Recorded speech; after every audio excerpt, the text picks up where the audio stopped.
നമസ്കാരം. പുതിയൊരു വീഡിയോയിലേക്ക് ഹൃദ്യമായ സ്വാഗതം. ജ്യോതിഷപരമായ സംശയങ്ങൾക്കും ഹൈന്ദവ ആചാര അനുഷ്ഠാനങ്ങളെപ്പറ്റി അറിയുന്നതിനും ഈ ചാനൽ മറക്കാതെ സബ്സ്ക്രൈബ് ചെയ്യുക. അതുപോലെ സമ്പത്തിൻ്റെയും ഐശ്വര്യത്തിൻ്റെയും ദേവതയായ മഹാലക്ഷ്മി ദേവിയെ പ്രീതിപ്പെടുത്താൻ വേണ്ടി എല്ലാ മാസവും പൗർണമി ദിവസത്തിൽ നടത്തുന്ന ഐശ്വര്യ പൂജയിൽ പങ്കുകൊള്ളാൻ നിങ്ങളുടെ പേരും നക്ഷത്രവും കമൻറ്റ് ചെയ്യുക. എല്ലാവർക്കും വേണ്ടി മഹാലക്ഷ്മി ദേവിയോട് പ്രാർത്ഥിക്കുന്നതായിരിക്കും. ഈ 1199 ആണ്ട് ധനുമാസം 1-ാം തീയതി മുതൽ 29-ാം തീയതി വരെയുള്ള സമ്പൂർണ്ണ രാശിഫലമാണ് ഈ വീഡിയോയിൽ പറയുന്നത്. അശ്വതി, ഭരണി, കാർത്തിക ആദ്യ കാൽഭാഗം വരെയുള്ള മേടക്കൂറിൽ ജനിച്ചവർക്ക് ഗുണഫലങ്ങൾ അധികരിച്ചു നിൽക്കുന്ന മാസമാണിത്. അവിചാരിതമായ യാത്രകൾ വേണ്ടിവരും. മാനസിക സന്തോഷം വർദ്ധിക്കും. ഇവരുടെ സുഹൃത്തുക്കൾ ഒത്തുചേരും. ഗൃഹത്തിൽ അറ്റകുറ്റപ്പണികൾ വേണ്ടിവരും. തടസ്സങ്ങൾ മാറി കാര്യപുരോഗതിയുണ്ടാകും. പുതിയ ഗൃഹോപകരണങ്ങൾ വാങ്ങും. ബിസിനസ്സിൽ ധാരാളം നേട്ടങ്ങൾ കൈവരിക്കും. ദമ്പതികൾ ഒന്നിച്ച് യാത്രകൾ നടത്തും. തൊഴിൽ രംഗത്ത് നിന്ന് അവധിയെടുക്കും. പുണ്യസ്ഥലങ്ങളിൽ സന്ദർശനം നടത്തും. യാത്രയ്ക്കായി പണച്ചിലവുണ്ടാവും. ത്വക്ക് രോഗങ്ങൾക്ക് ശമന സാധ്യതയുണ്ട്. ബിസിനസ്സിൽ പുതിയ പദ്ധതികളെക്കുറിച്ച് ആലോചിക്കും. മനസ്സിൻ്റെ സന്തോഷം വർദ്ധിക്കും. ഇവർക്ക് ഭൂമിയിൽ നിന്നും ധനലാഭമുണ്ടാവും. അയൽവാസികളുടെ സഹായം ലഭിക്കും. ഇവരുടെ സന്താനങ്ങൾക്കുണ്ടായിരുന്ന രോഗാരിഷ്ടതകളെല്ലാം ശമിക്കും. സുഹൃത്തുക്കളുമായി ചെറിയ പ്രശ്നങ്ങളുണ്ടാവും. ധനപരമായി ഈ മാസം അനുകൂലമായിരിക്കും. സന്താനങ്ങൾക്ക് പുതിയ കോഴ്സുകളിൽ പ്രവേശനം ലഭിക്കും. ഉദ്യോഗാർത്ഥികൾക്ക് അനുകൂലമായ ഉത്തരവുകൾ ലഭിക്കും. ഇവരെ അലസത പിടികൂടാൻ സാധ്യതയുണ്ട്. ഇവർക്ക് സുഹൃത്ത് സഹായം ലഭിക്കും. ധനപരമായ ചെലവുകൾ വർദ്ധിക്കാനും സാധ്യതയുണ്ട്. കാർത്തിക അവസാന മുക്കാൽ ഭാഗം, രോഹിണി, മകയിരം ആദ്യ പകുതി ഭാഗം വരെയുള്ള ഇടവക്കൂറിൽ ജനിച്ചവർക്ക് ഈ മാസത്തിൻ്റെ മധ്യം വരെ ഗുണഫലങ്ങൾ കുറഞ്ഞു നിൽക്കും. പ്രധാനപ്പെട്ട ചില കാര്യങ്ങൾ മാറ്റിവെക്കേണ്ടി വരും. വിവാഹ ആലോചനകളിൽ പുരോഗതിയുണ്ടാവും. ഇവരുടെ വാഹനത്തിന് അറ്റകുറ്റപ്പണികൾ വേണ്ടിവരും. ബിസിനസ്സിൽ ധനനഷ്ടമുണ്ടാവും. ആരോഗ്യകാര്യങ്ങളിൽ ശ്രദ്ധ കുറയും. വ്യവഹാരങ്ങളിൽ വിജയമുണ്ടാവും. ഏറ്റെടുത്ത ജോലികളെല്ലാം ഭംഗിയായി പൂർത്തീകരിക്കും. ആവശ്യത്തിലധികം മാനസിക സംഘർഷം നേരിടും. വിശ്രമം കുറയും. യാത്രകളിൽ നിന്നും സന്തോഷം ലഭിക്കും. കുടുംബസുഖത്തിന് വർധനവുണ്ടാവും. പുണ്യസ്ഥലങ്ങൾ സന്ദർശിക്കും. ഇഷ്ടഭക്ഷണ സുഖം ലഭിക്കും. പുതിയ വസ്ത്രാഭരണ ലാഭമുണ്ടാവും. ധനപരമായ ചിലവുകൾ വർദ്ധിക്കും. പിന്നീട് ഉപയോഗമില്ലാത്ത വസ്തുക്കൾക്കായി പണം ചെലവിടും. ഒരിക്കലും നടപ്പാകില്ലെന്ന് കരുതിയിരുന്ന കാര്യങ്ങൾ സാധിക്കും. പുതിയ ജോലികളിൽ പ്രവേശിക്കുവാൻ അവസരമൊരുങ്ങും. അടുത്ത ബന്ധുക്കളുമായി നിലനിന്നിരുന്ന തർക്കം അവസാനിക്കും. മകയിരം അവസാന പകുതി ഭാഗം, തിരുവാതിര, പുണർദം ആദ്യ മുക്കാൽ ഭാഗം വരെയുള്ള മിഥുനക്കൂറിൽ ജനിച്ചവർക്ക് ആഗ്രഹങ്ങൾ നിറവേറുന്നതിൽ തടസ്സവും താമസവും നേരിടും. കുറച്ച് വൈകിയാണെങ്കിലും രോഗദുരിതത്തിൽ ശമനം വന്നു തുടങ്ങും. ബന്ധുജനങ്ങളിൽ നിന്നുള്ള സാമ്പത്തിക സഹായം ലഭിക്കും. തൊഴിൽപരമായി ചെറിയ അരിഷ്ടതകൾ ഉണ്ടാവും. അനാവശ്യമായ മാനസിക ഉത്കണ്ഠ ഇവരെ അലട്ടും. ഗൃഹസുഖം കുറയും. പ്രവർത്തന വിജയം കൈവരിക്കും. ഇവർക്ക് ബന്ധുജന സമാഗമമുണ്ടാകും. അടുത്ത ചില ബന്ധുക്കൾക്ക് രോഗദുരിത സാധ്യതയുണ്ട്. പണമിടപാടുകളിൽ നഷ്ടം സംഭവിക്കുവാൻ സാധ്യതയുള്ളതിനാൽ അധിക ശ്രദ്ധ പുലർത്തുക. വ്യവഹാര വിജയമുണ്ടാവും. ദീർഘദൂര യാത്രകൾ വേണ്ടിവരും. ഇവർ സാമ്പത്തികപരമായ നേട്ടം കൈവരിക്കും. മനസ്സിന് സന്തോഷസൂചകമായ വാർത്തകൾ കേൾക്കും. മുതിർന്ന കുടുംബാംഗങ്ങൾക്ക് അരിഷ്ടതകൾ ഉണ്ടാവും. സഞ്ചാരക്ലേശം അനുഭവിക്കും. പുണ്യസ്ഥലങ്ങൾ സന്ദർശിക്കും. ജീവിത പങ്കാളിക്ക് നേട്ടങ്ങളുണ്ടാവും. തൊഴിൽപരമായി നല്ല മാറ്റങ്ങളും നേട്ടങ്ങളും ഇവർക്ക് ഈ മാസം പ്രതീക്ഷിക്കാം.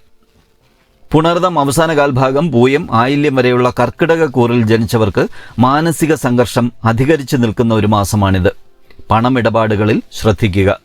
ബന്ധുഗുണം അനുഭവിക്കും. ധാരാളം യാത്രകൾ വേണ്ടിവരും. ദാമ്പത്യ ജീവിതം സൗഖ്യം നിറഞ്ഞതായിരിക്കും. ഇവർക്ക് ഈ മാസം സാമ്പത്തിക സ്ഥിരത കൈവരിക്കുവാൻ കഴിയും. മാതാവിനോ മാതൃജനങ്ങൾക്കോ ഉണ്ടായിരുന്ന അരിഷ്ടതകൾ ശമിക്കും. തൊഴിൽ രംഗത്ത് അന്യരുടെ ഇടപെടൽ വിഷമമുണ്ടാക്കും.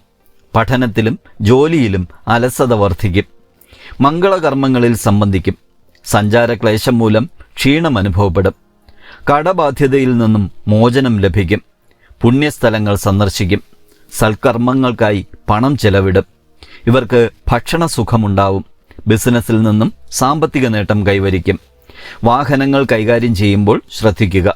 മാസാവസാനത്തോടെ കാലാവസ്ഥാജന്യ രോഗങ്ങൾ പിടിപെടാനുള്ള സാധ്യതയുണ്ട്. സഹപ്രവർത്തകർ നിമിത്തമായി മനോവിഷമമുണ്ടാവും. അതുപോലെ സാഹസിക പ്രവർത്തനങ്ങൾ നടത്താൻ തോന്നലുണ്ടാവും. മകം, പൂരം, ഉത്രം ആദ്യകാൽഭാഗം വരെയുള്ള ചിങ്ങക്കൂറിൽ ജനിച്ചവർക്ക് ഈ മാസം ധനപരമായി അനുകൂലമായിരിക്കും. സുഹൃത്തുക്കളുമായി ഒത്തുചേരൽ, തൊഴിൽപരമായ നേട്ടം, വിവാഹാലോചനകളിൽ തീരുമാനം എന്നിവ പ്രതീക്ഷിക്കാം. ഇവർക്ക് ഭക്ഷണസുഖം ലഭിക്കും. മുൻപിൻ ചിന്തിക്കാതെ പ്രവർത്തിക്കുന്ന ശീലത്തിൽ നിന്നും മാറ്റമുണ്ടാവും. സുഹൃത്തുക്കളുടെ പെരുമാറ്റം അനുകൂലമായിരിക്കില്ല. അവർ മൂലം തൊഴിൽ രംഗത്ത് പ്രശ്നങ്ങൾ ഉണ്ടാകുവാൻ സാധ്യതയുണ്ട്. ഇവർക്ക് അന്യരിൽ നിന്നുള്ള സഹായം ലഭിക്കും. ദേഹസുഖം കുറഞ്ഞിരിക്കും. മുൻകാല നിക്ഷേപങ്ങളിൽ നിന്നും സാമ്പത്തിക നേട്ടമുണ്ടാവും. ഇവർക്ക് സർക്കാർ ആനുകൂല്യങ്ങൾ ലഭിക്കും. ശാരീരികവും മാനസികവുമായ ഉന്മേഷം വർദ്ധിക്കും. പ്രധാന തൊഴിലിൽ നിന്ന് അവധിയെടുത്ത് മാറി നിൽക്കേണ്ടി വരും. ഉദ്ദിഷ്ടകാര്യങ്ങളിൽ വിജയം കൈവരിക്കും. മംഗളകർമ്മങ്ങളിൽ സംബന്ധിക്കുവാൻ യാത്രകൾ വേണ്ടിവരും. ഉത്രം അവസാന മുക്കാൽ ഭാഗം, അത്തം, ചിത്തിര ആദ്യ പകുതി ഭാഗം വരെയുള്ള കന്നിക്കൂറിൽ ജനിച്ചവർക്ക് ഗുണദോഷ സമ്മിശ്രമായ മാസമാണിത്. സ്വത്ത് സംബന്ധമായ തർക്കത്തിൽ തീരുമാനമുണ്ടാവും. വിദേശത്ത് നിന്ന് നാട്ടിൽ തിരിച്ചെത്തും. ബന്ധുക്കൾ തമ്മിൽ ഭിന്നതയുണ്ടാവും. ഇവരുടെ ദാമ്പത്യപരമായ പ്രശ്നങ്ങളെല്ലാം ശമിക്കും. സാമ്പത്തികമായി ചില വിഷമതകൾ നേരിടും. പണം നൽകാനുള്ളവരിൽ നിന്നും അകന്നു നിൽക്കും. സന്താനങ്ങൾക്ക് അരിഷ്ടത ഉണ്ടാവാൻ സാധ്യതയുണ്ട്. വാഹനം കൈകാര്യം ചെയ്യുമ്പോൾ ശ്രദ്ധിക്കുക. വാഹനത്തിന് അറ്റകുറ്റപ്പണികൾ വേണ്ടിവരും. പൊതുപ്രവർത്തന രംഗത്ത് പേരും പ്രശസ്തിയും വർദ്ധിക്കും. ഗൃഹനിർമ്മാണത്തിൽ പുരോഗതിയുണ്ടാവും. ഇവർക്ക് ഔഷധ സേവ വേണ്ടിവരും. പഴയ സുഹൃത്തുക്കളെ കണ്ടുമുട്ടും. മാസത്തിൻ്റെ മധ്യത്തിനു മുമ്പ് ചില സാമ്പത്തിക വിഷമതകൾ നേരിടും. യാത്രകൾ കൂടുതലായി വേണ്ടിവരും. ഇവർക്ക് സർക്കാരിൽ നിന്നുള്ള ചില ആനുകൂല്യങ്ങൾ ലഭിക്കും. ബിസിനസ്സിൽ നിന്നും സാമ്പത്തിക നേട്ടം ഇവർക്ക് പ്രതീക്ഷിക്കാം. ചികിത്സകളിൽ കഴിയുന്നവർക്ക് പൊതുവെ അനുകൂല സമയമല്ല. ദാമ്പത്യ ജീവിതത്തിൽ ചില ചെറിയ പ്രശ്നങ്ങൾ ഉടലെടുക്കും. ഇവർക്ക് മനസ്സുഖം കുറയും. തൊഴിൽ രംഗത്ത് വളരെയധികം നേട്ടങ്ങളുണ്ടാവും. ഇവർക്ക് ജലദോഷം, പനി, കാലാവസ്ഥാജന്യ രോഗങ്ങൾ എന്നിവ പിടിപെടാൻ സാധ്യതയുണ്ട്. ഇവർക്ക് കടങ്ങൾ കുറേയൊക്കെ കൊടുത്തു തീർക്കാൻ സാധിക്കും. കൂടാതെ ഇവർക്ക് ഈ സമയത്ത് സുഹൃത്ത് സഹായം വർദ്ധിക്കും. ചിത്തിര അവസാന പകുതി ഭാഗം, ചോതി, വിശാഖം ആദ്യ മുക്കാൽ ഭാഗം വരെയുള്ള തുലാക്കൂറിൽ ജനിച്ചവരുടെ രോഗദുരിതങ്ങൾക്ക് ശമനം കണ്ടു തുടങ്ങും. ഏർപ്പെടുന്ന കാര്യങ്ങളിലെല്ലാം വിജയമുണ്ടാവും. വിദ്യാഭ്യാസപരമായും തൊഴിൽപരമായും ഉയർന്ന വിജയം കൈവരിക്കും. ഇവർക്ക് ബന്ധുജന സമാഗമം ഉണ്ടാവും. ജീവിത പങ്കാളിക്ക് ഏതെങ്കിലും തരത്തിലുള്ള ഉന്നതി ഉണ്ടാവും. ബന്ധുക്കൾ നിമിത്തം സാമ്പത്തിക നേട്ടം പ്രതീക്ഷിക്കാം. ഇവർക്ക് പൈതൃക സ്വത്തിൻ്റെ അനുഭവമുണ്ടാവും. മേലുദ്യോഗസ്ഥരുടെ പ്രീതി സമ്പാദിക്കും. കുടുംബസമേതം വിനോദയാത്രകൾ നടത്തും. വിവാഹം ആലോചിക്കുന്നവർക്ക് അനുകൂലമായ ഫലം ലഭിക്കും. സ്വന്തമായി ബിസിനസ് നടത്തുന്നവർക്ക് മികച്ച ലാഭമുണ്ടാവും. ഇവർക്ക് ബന്ധുജന ഗുണം വർദ്ധിക്കും. പുണ്യസ്ഥലങ്ങൾ സന്ദർശിക്കും. മാസത്തിൻ്റെ മധ്യം കഴിഞ്ഞാൽ അപ്രതീക്ഷിതമായി ചെലവുകൾ വർദ്ധിക്കും. വാഹനയാത്രകൾക്കിടെ ധനനഷ്ടം സംഭവിക്കാനും സാധ്യതയുണ്ട്. ഇവർ ഇഷ്ടജനങ്ങളെ പിരിഞ്ഞ് കഴിയേണ്ടി വരും. ഇവർക്ക് ഈ സമയത്ത് ഭവനമാറ്റത്തിനുള്ള സാധ്യതയും നിലനിൽക്കുന്നുണ്ട്. വിശാഖം അവസാന കാൽഭാഗം, അനിഴം, തൃക്കേട്ട വരെയുള്ള വൃശ്ചിക കൂറിൽ ജനിച്ചവർക്ക് പണച്ചിലവ് അധികരിക്കും. മാനസികമായി നിലനിന്നിരുന്ന ചില ആഗ്രഹങ്ങൾ സാധിക്കുവാൻ അല്പം കൂടി കാത്തിരിക്കേണ്ടി വരും. എന്നാൽ ഇവർക്ക് തൊഴിൽപരമായ മാറ്റങ്ങൾ ലഭിക്കുവാൻ ഇടയുണ്ട്. ഒപ്പം തൊഴിൽ രംഗത്ത് നിലനിന്നിരുന്ന തടസ്സങ്ങളെല്ലാം മാറും. ഇവരുടെ ഭവന നിർമ്മാണം പൂർത്തീകരിക്കും. രോഗാവസ്ഥയിൽ കഴിയുന്നവർക്ക് ആശ്വാസം ലഭിക്കും. മംഗളകർമ്മങ്ങളിൽ സംബന്ധിക്കും. വിദ്യാർത്ഥികൾക്ക് പഠനത്തിൽ മികവ് പുലർത്താൻ സാധിക്കും. ഭൂമി, ഭവനം എന്നിവ വാങ്ങാനുള്ള പരിശ്രമം വിജയിക്കും. ആയുധം, അഗ്നി എന്നിവയാൽ പരിക്കേൽക്കാൻ സാധ്യതയുണ്ട്. ഇവർക്ക് സഹോദരങ്ങളിൽ നിന്നുള്ള സാമ്പത്തിക സഹായം ലഭിക്കും. തൊഴിലിൽ ഉത്തരവാദിത്വം വർദ്ധിക്കും. ഇവർക്ക് പ്രണയസാഫല്യമുണ്ടാവും. ഏറ്റെടുത്ത ജോലികളെല്ലാം ഭംഗിയായി പൂർത്തീകരിക്കാൻ ഇവർക്ക് സാധിക്കും. മൂലം, പൂരാടം, ഉത്രാടം ആദ്യ കാൽഭാഗം വരെയുള്ള ധനുക്കൂറിൽ ജനിച്ചവർക്ക് ഈ മാസം ഗുണദോഷ സമ്മിശ്രമായ ഫലങ്ങൾ ലഭിക്കും. ഇവർക്ക് സ്ഥാനലബ്ധിയുണ്ടാകും. സ്വദേശം വിട്ടു നിൽക്കേണ്ടി വന്നേക്കും. ഇവർ സാമ്പത്തിക നേട്ടം കൈവരിക്കും. ഏതെങ്കിലും തരത്തിലുള്ള അവിചാരിതമായ ധനലാഭമുണ്ടാവും. ഇവർക്ക് വിശ്രമം കുറഞ്ഞിരിക്കും. ഇവരുടെ സാമ്പത്തിക വിഷമതകളെല്ലാം ശമിക്കും. ഇവർ പുണ്യസ്ഥലങ്ങൾ സന്ദർശിക്കും.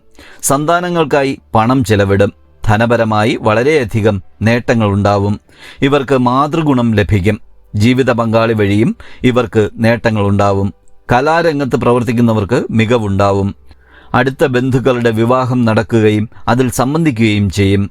സ്വപ്രയത്നത്തിൽ വിജയമുണ്ടാവും. ഇവരുടെ നേട്ടങ്ങൾ ഇവർക്ക് മനസ്സന്തോഷം നൽകും. ഉത്തരവാദിത്തങ്ങൾ വർദ്ധിക്കും. അനാവശ്യ ചിന്തകൾ വർദ്ധിക്കും. അന്യരെ വാക്കുകൾ കൊണ്ട് വേദനിപ്പിക്കും. അതുപോലെ ഇവർക്ക് ജീവിതസുഖം വർദ്ധിക്കും.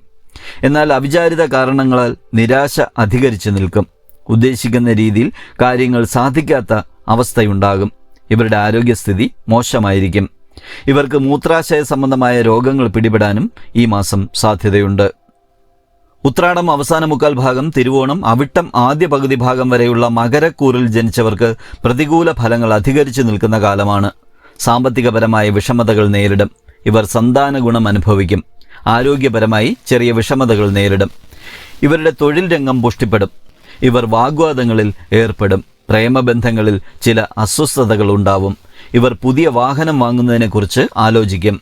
അകന്നു കഴിഞ്ഞിരുന്ന ബന്ധുക്കൾ ഒന്നിക്കും. വ്യവഹാരങ്ങളിൽ തിരിച്ചടികൾ ഉണ്ടാവും. പുണ്യസ്ഥലങ്ങളിൽ സന്ദർശനം നടത്തും. ദാമ്പത്യ ജീവിതത്തിൽ ചെറിയ ചില പ്രശ്നങ്ങളുണ്ടാവും. വാക്കുതർക്കങ്ങൾ ഉണ്ടാവാൻ സാധ്യതയുണ്ട്. തൊഴിൽ രംഗത്തു നിന്നും സാമ്പത്തിക നേട്ടങ്ങളുണ്ടാവും. സർക്കാർ ജീവനക്കാർക്ക് മേലുദ്യോഗസ്ഥരുടെ അപ്രീതി ഉണ്ടാവും. പണമിടപാടുകളിൽ നഷ്ടം വന്നേക്കാം. ബിസിനസ്സിൽ നേരിയ എതിർപ്പുകൾ നേരിടേണ്ടി വരും. ഇവരുടെ ദാമ്പത്യ കലഹം അവസാനിക്കും. ബന്ധുക്കൾ തമ്മിൽ നിലനിന്നിരുന്ന ഭിന്നത അവസാനിക്കും. ഇവർക്ക് കടബാധ്യത കുറേയൊക്കെ കുറയ്ക്കുവാൻ സാധിക്കും. മംഗളകർമ്മങ്ങളിൽ സംബന്ധിക്കാൻ ഇവർക്ക് സാധിക്കും. ഇവരുടെ വാഹനത്തിന് അറ്റകുറ്റപ്പണികൾ വേണ്ടിവരും. ഭാഗ്യപരീക്ഷണങ്ങളിൽ ധനനഷ്ടം സംഭവിക്കാം. കർമ്മരംഗത്ത് എതിർപ്പുകൾ ഉണ്ടാവും. അപവാദം കേൾക്കുവാൻ ഇടയുള്ളതിനാൽ എല്ലാ കാര്യത്തിലും ശ്രദ്ധിക്കുക. ഭൂമി, വീട് എന്നിവ വാങ്ങാനുള്ള അഡ്വാൻസ് നൽകാൻ ഇവർക്ക് ഈ മാസം സാധിക്കും. അവിട്ടം അവസാന പകുതി ഭാഗം, ചതയം, പൂരുരുട്ടാതി ആദ്യ മുക്കാൽ ഭാഗം വരെയുള്ള കുംഭക്കൂറിൽ ജനിച്ചവർ പ്രതിസന്ധികളെല്ലാം അതിജീവിക്കും. സുഹൃത്തുക്കളുമായി ചേർന്ന് ബിസിനസ് തുടങ്ങാൻ ആലോചിക്കും. വാഗ്ദാനങ്ങൾ നൽകി അബദ്ധത്തിൽ ചാടാതെ ശ്രദ്ധിക്കുക. വാക്കുകൾ സൂക്ഷിച്ചുപയോഗിക്കുക. ഇവർക്ക് വിശ്രമം കുറയും. വിവാഹം ആലോചിക്കുന്നവർക്ക് മനസ്സിനിണങ്ങിയ ജീവിത പങ്കാളിയെ ലഭിക്കും. ബിസിനസ്സുകളിൽ നിന്നും മികച്ച സാമ്പത്തിക നേട്ടമുണ്ടാവും. ഇവർക്ക് വ്യവഹാര വിജയം പ്രതീക്ഷിക്കാം. മംഗളകർമ്മങ്ങളിൽ സംബന്ധിക്കാൻ അവസരം ലഭിക്കും. ഇവർക്ക് അധിക യാത്രകൾ വേണ്ടിവരും. ആരോഗ്യപരമായി പൊതുവെ അനുകൂലമല്ല. ചില ദിവസങ്ങളിൽ സാമ്പത്തികപരമായ വിഷമതകൾ അലട്ടും. ഭാര്യാഭർത്തൃബന്ധത്തിൽ പ്രശ്നങ്ങൾ ഉണ്ടാവാൻ സാധ്യതയുണ്ട്. അധികാരികളിൽ നിന്നും അനുകൂലമായ തീരുമാനങ്ങൾ ലഭിക്കും. ഇവർക്ക് മനസ്സിന് സന്തോഷം നൽകുന്ന ചില വാർത്തകൾ കേൾക്കാൻ സാധിക്കും. കുടുംബ സൗഖ്യവർദ്ധനവ് പ്രതീക്ഷിക്കാം. മാനസികമായ സംതൃപ്തി, ജീവിത സൗഖ്യം എന്നിവ കൈവരിക്കും. ജീവിത പങ്കാളിയുമായി നിലനിന്നിരുന്ന മാനസിക അകൽച്ച ഇല്ലാതെയാകും. ഇവർക്ക് ഈ മാസം കർമ്മരംഗത്തും നേട്ടങ്ങൾ പ്രതീക്ഷിക്കാം. പൂരുരുട്ടാതി അവസാന കാൽഭാഗം, ഉത്രട്ടാതി, രേവതി വരെയുള്ള മീനക്കൂറിൽ ജനിച്ചവർക്ക് ഗുണദോഷ സമ്മിശ്രമായ മാസമാണിത്. മറ്റുള്ളവരെ അമിതമായി ആശ്രയിച്ച് മാനസിക വിഷമം വരുത്തിവെക്കും. ഇവർക്ക് അവിചാരിതമായ പണച്ചെലവുണ്ടാവും. ഏറ്റെടുത്ത പ്രവർത്തനങ്ങളിലെല്ലാം വിജയമുണ്ടാവും. ഇവർക്ക് കുടുംബസൗഖ്യം ലഭിക്കും. ആരോഗ്യപരമായി ഈ മാസം അനുകൂലമാണ്. തൊഴിൽപരമായി ചില മാറ്റങ്ങളുണ്ടാവും. ഇവർക്ക് സുഹൃത്ത് സഹായം ലഭിക്കും. ഇവരുടെ കുടുംബത്തിൽ ചില മംഗളകർമ്മങ്ങൾ നടക്കും. തൊഴിൽ രംഗത്ത് അന്യരുടെ ഇടപെടൽ മനസ്സിനെ വിഷമിപ്പിക്കും. ധാരാളം യാത്രകൾ വേണ്ടിവരും. പൊതുവെ ഇവരുടെ മാനസിക സന്തോഷം വർദ്ധിക്കും. തൊഴിലിൽ അനുകൂലമായ സാഹചര്യം വന്നു ചേരും. ഇവർ പ്രവർത്തന വിജയം കൈവരിക്കും.